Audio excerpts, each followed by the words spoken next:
Hi అండి, welcome back to my channel. Shankar Narayana గారు చనిపోయిన తర్వాత రోడ్డు పాలైపోతూ ఉంటారు కదా ఫ్యామిలీ సభ్యులందరూ కూడా.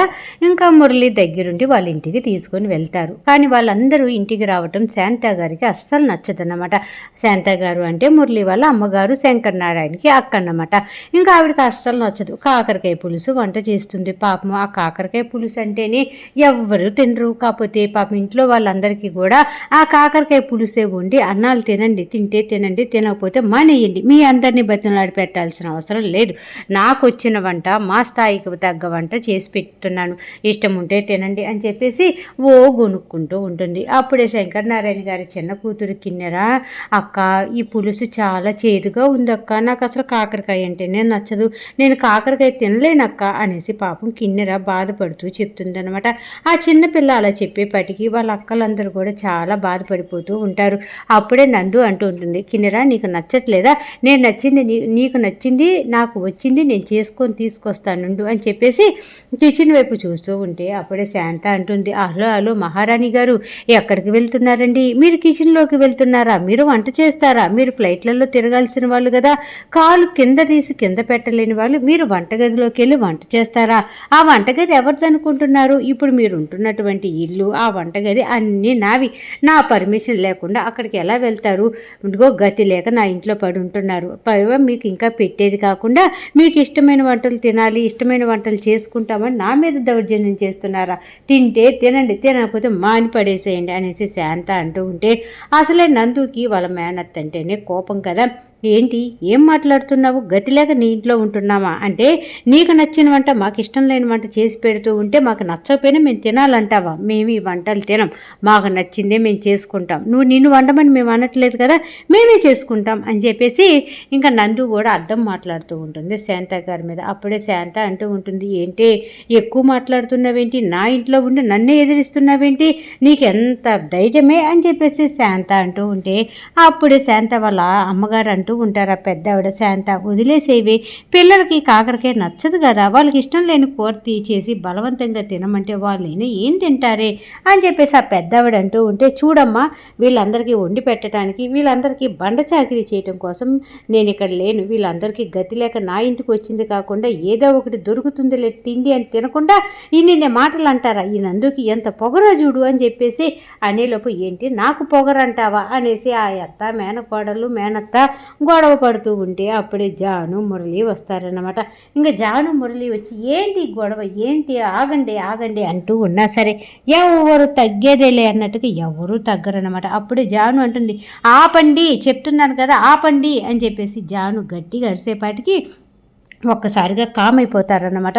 మురళి అడుగుతాడు, ఏంటమ్మా గొడవ, ఏంటో చెప్పు, వీధి చివరి దాకా వినపడుతుంది మీ అరుపులు, దేని గురించి గొడవ అనగానే, చూడరా వీళ్ళందరికీ చాకరీ చేయటం కోసం నేనున్నానా, వీళ్ళందరూ తిన్న కంచాలు తోమటానికి నేనున్నానా, నేను ఆ వంట చేస్తే నా వంట నచ్చట్లేదంట, రకరకాలు తినాలనిపిస్తుందంట, గొంతెమ్మ కోరికలు కొడుతున్నారు, గొంతెమ్మ కోరికలు, ఇలాంటి టైంలో వీళ్ళకి దొరికిందే గొప్ప అనేసి తినకుండా వీళ్ళకంటే అది ఇది కావాలని చెప్పేసి తెగ ఆశలు పడుతున్నారు, ఎవరు వండి పెట్టేవాళ్ళు ఉన్నారు, వీళ్ళకి బండ చాకరీ చేయటం కోసం అమ్మాయిన ఉంది, మన ఇంట్లో ఉంచుకునేది కాకుండా వీళ్ళకంటే కోరికలు ఎక్కువ అవుతుంది, మన వంట గదిలో వీళ్ళు వంట చేసుకుంటారంటారా, ఎంత ధైర్యం అని చెప్పేసి ఆవిడ తెగ కోపడిపోతూ ఉంటే అప్పుడే మురళి అంటాడు, ఏమైందమ్మా నేను చేయమని ఏమనట్లేదు కదా, వాళ్ళకి నచ్చిన వంట ఏదో వాళ్ళు వండుకుంటాం అంటున్నారు, నీకెందుకు, నువ్వు కామ్గా ఉండొచ్చు కదా అనేసి అనగానే, ఏంట్రా వాళ్ళకి సపోర్ట్ పలుకుతున్నావేంటి అనేసి శాంత, మీ అమ్మతో ఇన్ని మాటలు అనిపిస్తున్నావేంటి బావా అనేసి ఈ మరదళ్ళు వీళ్ళందరి మధ్యలో తలబట్టుకొని కూర్చొని ఉంటాడనమాట మురళి.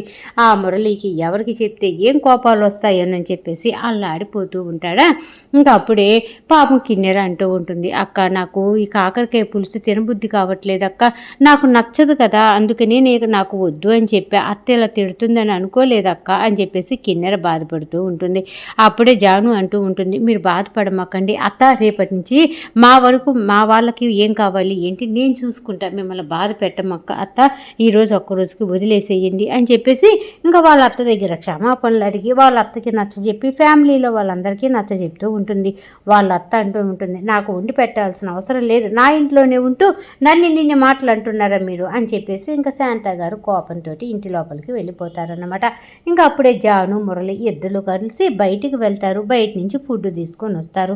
దీనంగా పాపం వాడిపోయిన మొహాలతోటి ఆకలి వేస్తున్నటువంటి మొహాలతోటి వాళ్ళు వాళ్ళ చెల్లెళ్ళు వాళ్ళ అక్క వాళ్ళ అమ్మ అందరూ వెయిట్ చేస్తూ ఉంటే అప్పుడే బాబా వెళ్ళి ప్లేట్లు తీసుకురాపో బాబా అనేసి అనగానే మురళి వెళ్తాడు. గబగబా ప్లేట్లు తీసుకొని వస్తాడు. ఇంకా వాళ్ళు తీసుకొచ్చిన ఫుడ్ అంతా కూడా ప్లేట్లలో పెట్టి ప్రతి ఒక్కరికి ఇస్తారు. ఇదిగో నీకు ఇష్టమైంది అనేసి వాళ్ళు ఎంతో ఇష్టంగా తీసుకొచ్చినటువంటి వాటిని ఇంకా అందరికీ ఇస్తే అందరూ తీసుకుంటారు.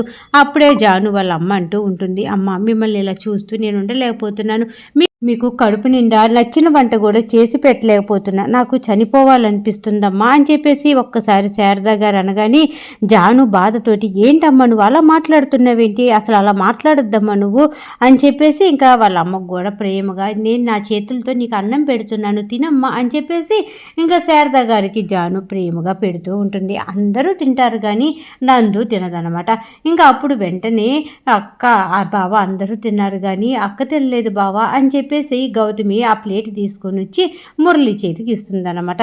ఇంకా అప్పుడు మురళి ఆ ప్లేట్ తీసుకెళ్ళి జాను చేతికి ఇచ్చి, చూడు జాను నందు తినట్లేదు, నువ్వే ఎలాగలా నచ్చ చెప్పి పెట్టవా అనేసి అనగానే ఇంకా నందు దగ్గరికి జాను ప్లేట్ తీసుకొని వెళ్తుంది. అక్క నువ్వు కూడా ఏంటి తినక్క, అత్తయ్య సంగతి మనకు తెలిసిందే కదా, అత్త ఎప్పుడు ఏది పడితే అది మాట్లాడుతూనే ఉంటుంది, అరుస్తూనే ఉంటుంది కదా, నువ్వు తినక్క అంటూ ఉంటే వద్దు ఆవిడ అనే మాటలు అంటూ ఉంటే ఆవిడింట్లో ఉండి తినాల్సిన అవసరం నాకు లేదు, నాకు తినాలని కూడా అనిపించట్లేదు అని చెప్పేసి నందు చెప్తూ ఉంటుంది. జాను బతిలాడుతూ ఉంటుంది. అయినా సరే ఇంకా నందు తినదనమాట. అప్పుడే ఇంకా మురళి అంటాడు, ఇటీ నేను పెడతా ఆ ప్లేటు అని చెప్పేసి ఇంకా ట్రై చేస్తూ ఉంటాడు.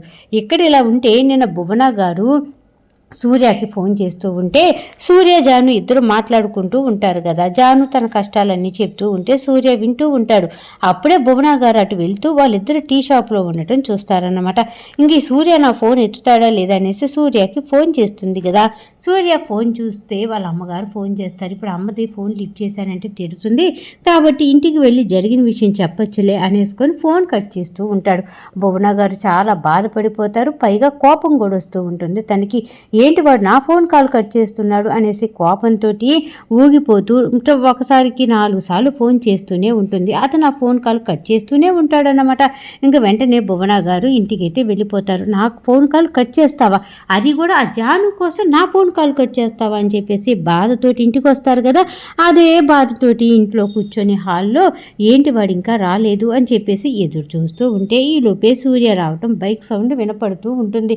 రాని వాడి పని చెప్తాను అని చెప్పేసి భువన గారు కోపంతో ఉంటే ఇంకా సూర్య మటుకు అమ్మ ఎంత కోపంగా ఉందో ఏంటో, కర్ర తీసుకొని నన్ను కొట్టడానికి రెడీగా ఉందో ఏంటో అనేసి భయంగా గుమ్మం దగ్గరకు వచ్చి వాళ్ళ అమ్మ వైపు చూస్తూ ఉంటాడు. అదేంటి ఇల్లు ఇంత ప్రశాంతంగా ఉందేంటి, అమ్మ అసలు కోపం లేకుండా ఎవరిని అరవకుండా అలా నిశ్శబ్దంగా కూర్చొని ఉందేంటి, అమ్మయ్య ఇప్పుడు వెళ్తే అమ్మ నన్ను ఏం అనేటట్టు లేదులే అనేసి అనుకొని లోపలికి వెళ్ళబోతూ అమ్మకి నేను ఈరోజల్లా ఇంట్లోనే ఉంటాను, బయటికి వెళ్ళను అనేసి అన్నాను కదా, ఇప్పుడు నేను బయటికి వెళ్ళి వస్తున్నాను కదా కాబట్టి ఇంట్లోనే ఉన్నట్టుగా బిల్డప్ ఇద్దాం అని చెప్పేసి వెనక గుమ్మం గుండా వెళ్దాము అని చెప్పేసి వెనక గుమ్మం గుండా దొంగతనంగా లోపలికి చేరుకుంటాడనమాట. చేరుకొని అమ్మ ఎక్కడున్నావు, ఆకలేస్తుంది రా అమ్మ అన్నం తిందాం అని చెప్పేసి సూర్య నటిస్తూ ఉంటాడనమాట.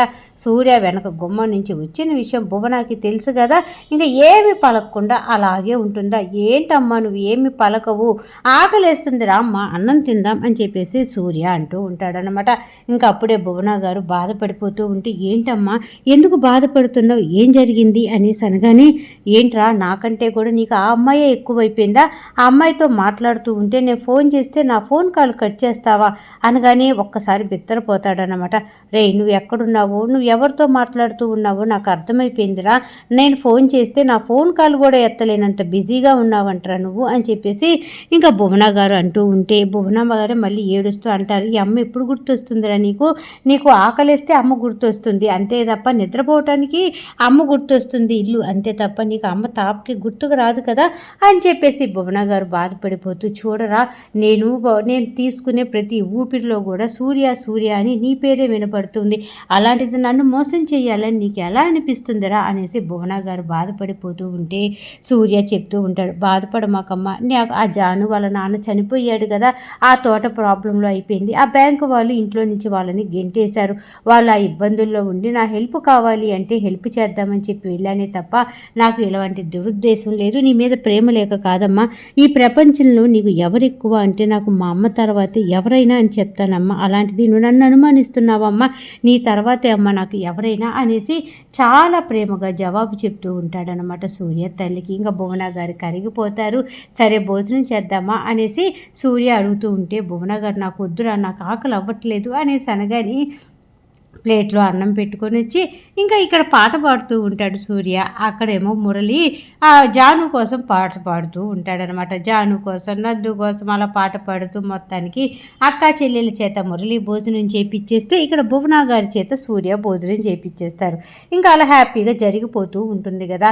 ఇంకా మొత్తానికి అప్పుడే జాను పాపం వాళ్ళ నాన్న బాగా గుర్తొస్తాడనమాట. నాన్న నాకు ఇంత బాధ్యత, ఇంతమంది బాధ్యత అప్పచెప్పి వెళ్ళాడు, నేను ఏం చేయలేకపోతున్నాను, తోట మన చేతికి తీసుకురాగలేకపోతున్నాను, అలాగే నందు అక్క పెళ్లి చేయలేకపోతున్నాను, ఇవాళ రోజున ఈ ఇల్లు వదిలిపెట్టేసి అత్తయ్య వాళ్ళ ఇంట్లో అత్తయ్య చేత మాటలు పడాల్సి వస్తుంది అనేసి బాధపడిపోతూ బ్యాంకు వాళ్ళు సీల్ చేసినటువంటి ఇంటి దగ్గరికి అయితే చేరుకుంటుందన్నమాట.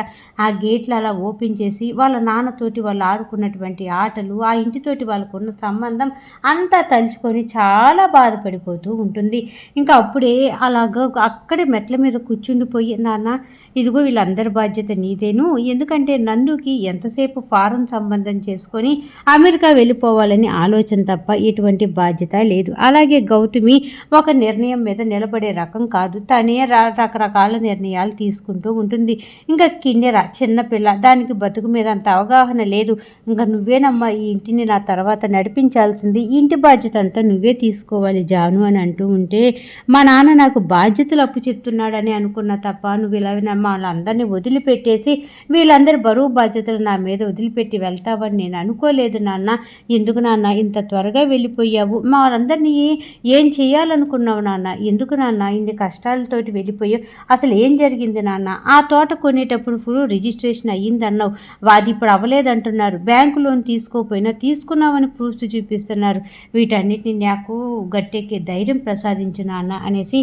వాళ్ళ నాన్నని మనసులోనే అనుకుంటూ ఆ ఇల్లంతా చూసుకుంటూ ఏడుస్తూ ఉంటే ఈరోజు సీరియల్ అయిపోయిందనమాట. మొత్తానికి సీరియల్ బాగుంది, చక్కగా ఉంది, అర్థమైంది అనుకుంటే మర్చిపోకుండా నా ఛానల్ని లైక్ చేయండి, షేర్ చేయండి, సబ్స్క్రైబ్ చేసుకోండి, అలాగే కింద బెల్ సింబల్ ఉంటుంది కదా దాన్ని గట్టిగా ఒక బాధేసేయండి. రేపు రాబోయే ఎపిసోడ్లో మళ్ళీ కలుద్దాం, అంతవరకు ఉంటా మరి, బాయ్.